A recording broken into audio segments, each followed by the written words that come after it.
The story begins by showing the bad guys group in a stormy night, led by Mr. Wolf, always cunning, tries to scare his friends by telling them a chilling tale. He speaks of a villain even more feared than them, a legendary vulture named Reginald Scary. This vulture was notorious for his grand thefts, but his most treasured possession was the half-moon amulet, an object that caused wars and chaos. After getting that amulet, Reginald became so paranoid about losing the amulet that he locked himself in his mansion, where his obsession eventually led him to his doom, and his soul, according to the legend, was condemned to roam the earth forever. As Mr. Wolf recounted the story, his friends were terrified, so when he suggested that their next Halloween prank should take place at Reginald's mansion, they immediately refuse, as everyone remembers how every Halloween, Mr. Wolf would trick them with terrifying pranks, making them believe they would pull off daring stunts, but they always ended up being scared instead. This time they weren't falling for it. They would rather hand out candy to kids than enter that cursed mansion.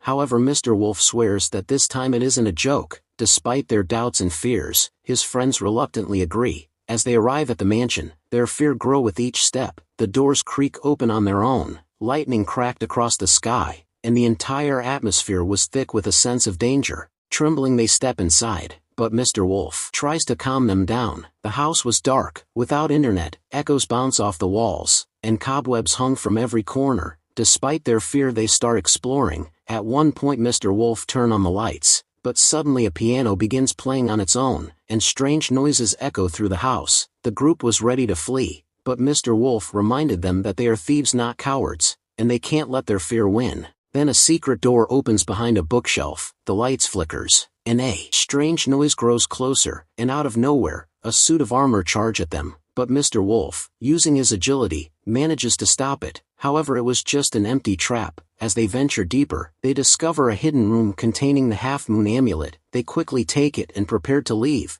but as they do, a dense fog fills the mansion and another suit of armor appears. Mr. Wolf, ever the prankster, had set up this final scare to terrify his friends. When they return home, his friends were furious with him for playing yet another prank, but Mr. Wolf tries to calm them by reminding them that they had successfully stolen the amulet. However, strange things start to happen. Mr. Wolf begins hearing mysterious noises, becoming more paranoid with each passing day. He couldn't focus on his next heist. The nightmares about Reginald Scary's mansion haunts him. Then his friends inform him that Mr. Piranha has gone missing, and all they find was a feather in the house. With no choice left, they decide to return to the cursed mansion to save him. When they arrive, things has worsened. Objects float through the air, and the suits of armor attack again. After a joint effort, they disable another trap, but the ghost of Mr. Piranha appears. Furious at Mr. Wolf for getting him killed, the group panic as the portrait of Reginald Scary was missing from its place, heightening Mr. Wolf's fear that the curse was real.